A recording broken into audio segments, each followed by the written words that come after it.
2 années se sont écoulées depuis les événements du 30 septembre 2022. C'était un jour marquant pour le Burkina Faso lorsque des coups de feu ont retenti à Ouagadougou, annonçant le deuxième coup d'État de l'année. Les Burkinabés, habitués aux bouleversements politiques, ont réagi avec une certaine lassitude, bien que ce coup d'État ait capté l'attention de tous, notamment à travers les réseaux sociaux. Ce coup d'État, orchestré par un groupe de militaires, a renversé le lieutenant-colonel Sandaogo Henri Damiba.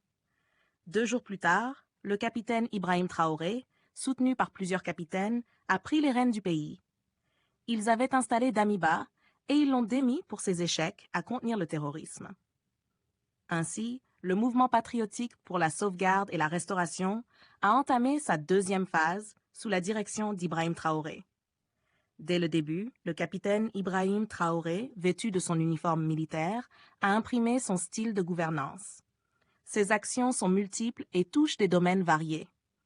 Rupture des relations diplomatiques avec la France, discours engagés et parfois critiques à l'égard de l'ordre établi, révision de décisions prises sous les régimes précédents, politique extérieure plus ferme, en particulier envers les pays occidentaux, adoption de lois permettant de mobiliser des troupes supplémentaires pour lutter contre le terrorisme, rapprochement avec le Mali et le Niger, avec la volonté de former une confédération appelée l'AES, renforcement des capacités militaires avec l'achat massif d'armes et de munitions, collaboration plus étroite avec la Russie, désormais un partenaire stratégique clé, recrutement de volontaires pour la défense de la patrie, VDP, des civils soutenant l'armée. En mai 2024, une révision de la charte a prolongé le mandat d'Ibrahim Traoré de 5 ans, renforçant ainsi son autorité. Il bénéficie d'un fort soutien, notamment des Wayans, et d'une jeunesse qui admire son leadership. Toutefois, des tentatives de déstabilisation existent toujours, la dernière ayant été déjouée en septembre 2024. Sur le plan de la lutte contre le terrorisme, le bilan est mitigé. Le gouvernement affirme que 69% du territoire est libéré et les forces de défense et de sécurité FDS sont mieux équipées et formées qu'auparavant.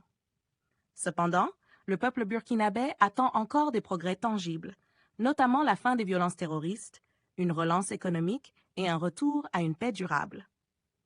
N'hésitez surtout pas à liker si vous avez trouvé ces informations utiles. Partagez votre avis avec nous dans l'espace des commentaires et abonnez-vous à la chaîne pour ne rien rater de nos prochaines vidéos.